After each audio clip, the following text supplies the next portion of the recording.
¿En qué periodo que aparecen los primeros peces invertebrados? Estos aparecen en el periodo Paleozoico, justamente después de las bacterias. A principios de los 1540 millones de años fue cuando se inició el megacontinente Pangea. Este movimiento geográfico se acompañó de un descenso de temperatura global, iniciando una era de hielo de más de 60 millones de años de duración.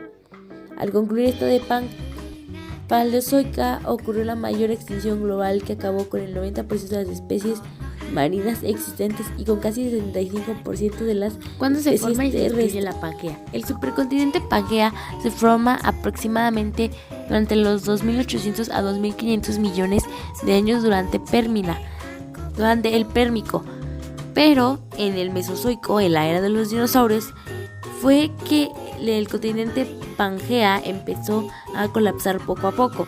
Fue aproximadamente hasta los 1140 a 65 millones de años que abundaron los mares y dejó de existir el continente Pangea. ¿Cuándo aparecen los primeros humanos y cómo? A pesar de que la Tierra existía hace 4.500 millones de años, nuestros antepasados más cercanos, conocidos como homínidos, aparecen hace poco tiempo, en la era Cenozoica. Esta se divide en los periodos del Neógeno y el Cuaternario.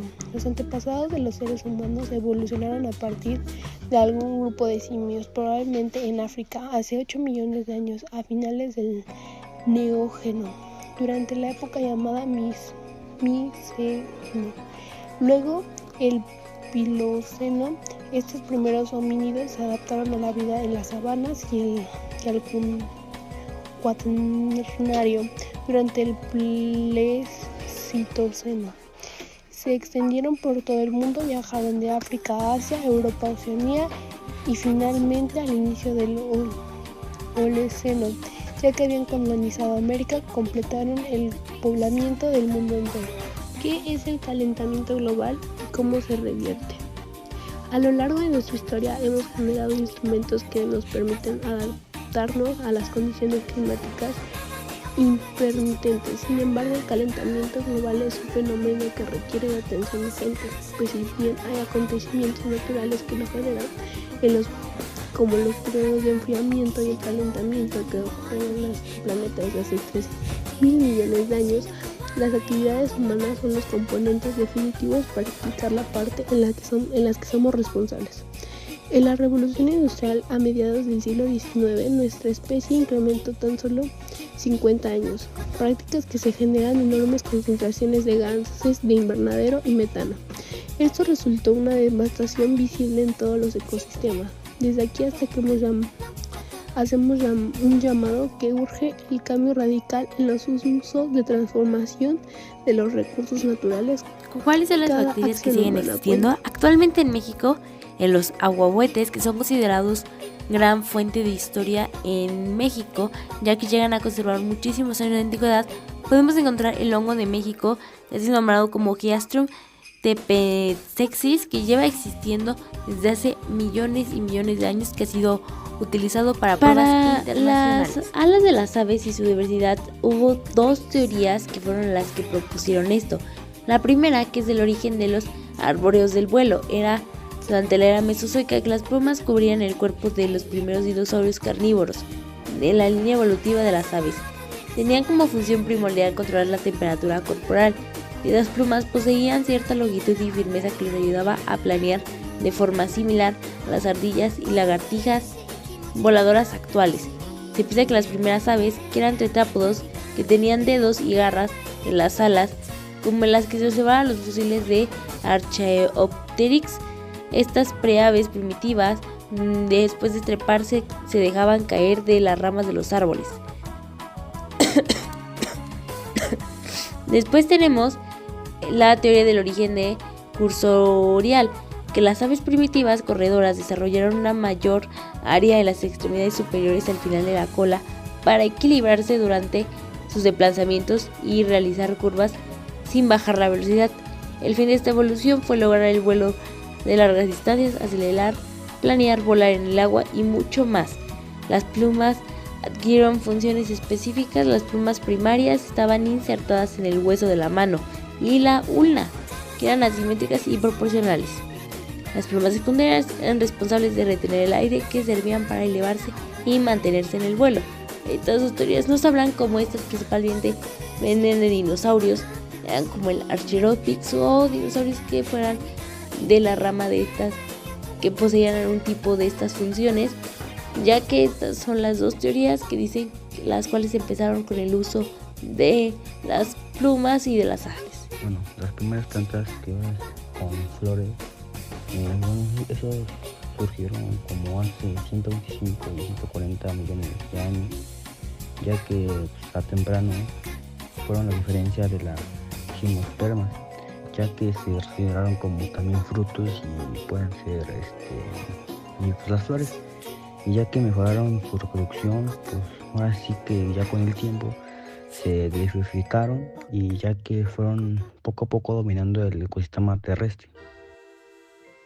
Que ver el calentamiento global con la evolución justamente tiene que ver en que la especie tiene que evolucionar para adaptarse a los diferentes ecosistemas, ya que con mucho de la deforestación y muchas de las diferentes que quitan las hábitats de los animales, estos se ven forzados a adaptarse a nuevos hábitats, provocando un nuevo cambio en ellos, provocando la evolución de su especie, ya sea para consumir tipos de alimentos, cazar nuevos tipos de alimentos, y así posteriormente necesitan esa evolución para seguir sobreviviendo.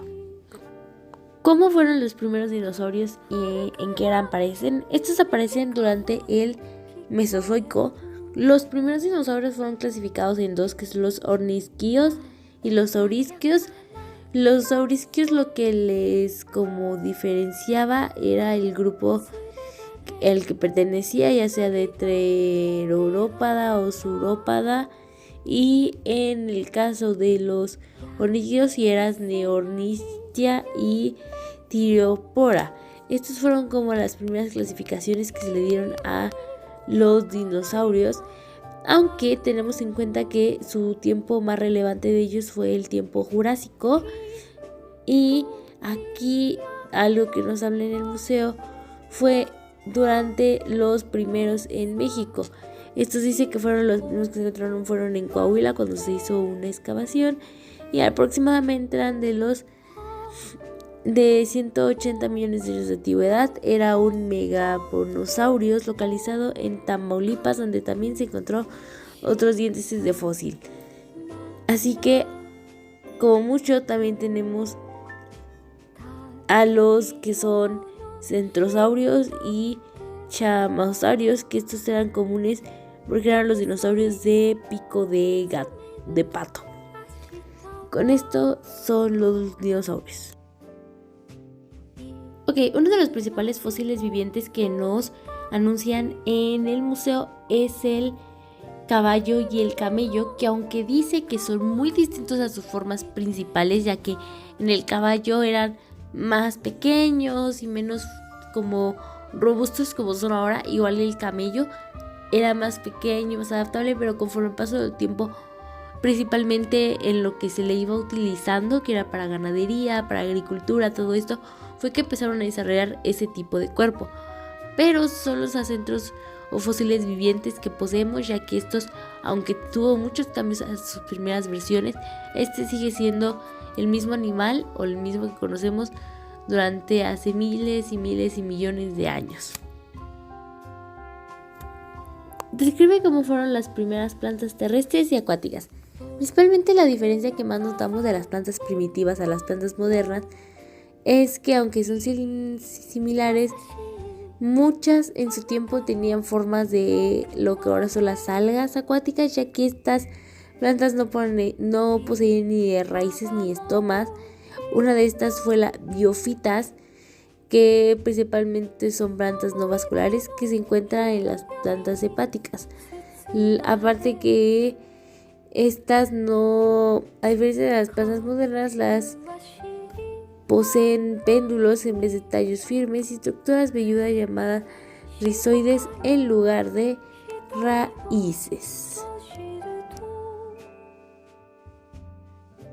Más impresionante que debes conocer cerca de Ciudad de México. Este es el Museo de la Evolución y lo primero que ves al entrar es una réplica a tamaño real de un megalodón, así como su aterradora dentadura y figuras gigantes de especies que habitaron nuestro planeta. Se ubica en Puebla. La entrada cuesta solo 45 pesos o es gratis los domingos. Al final te explico cómo llegar en transporte público. Sala 1. Origen del universo. Esta sala es muy llamativa porque está llena de luces. Aquí aprendes sobre el origen de nuestro planeta y los elementos químicos que la componen. Antes de entrar, te encuentras con una almeja gigante que pesa 330 kilos. Eso es como 82 motis. Los gigantes del Mesozoico. Fue de mis salas favoritas, aunque es bastante aterradora. Como su nombre lo indica, aquí ves criaturas monstruosas, como el Jaekelopterus, o como se diga, el escorpión marino más grande del que se tiene registro, que podía alcanzar los 3 metros de largo. Era tan grande que si aún existiera, podrías subirte a uno para ir a la chamba. Bueno, siempre y cuando no te diera un infarto al verlo, aunque no es necesario viajar al pasado para ver criaturas gigantes. Saliendo de esta sala, puedes ver el esqueleto de una ballena gris, las cuales pueden llegar a medir más de 11 metros.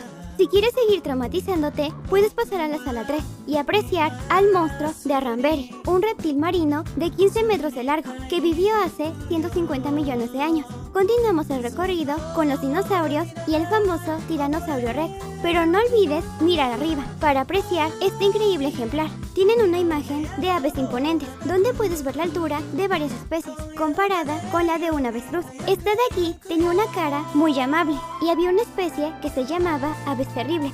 Bueno, así le pusieron de apodo, aunque no creo que hayan sido tan terribles como Moti. Esas sí están demoniadas. Sala 4. Evolución y biodiversidad. Aquí vemos especies de la actualidad. Este oso tenía cara chistosa, como para un meme. Y listo, eso es todo el museo. La verdad, disfrutas mucho el recorrido.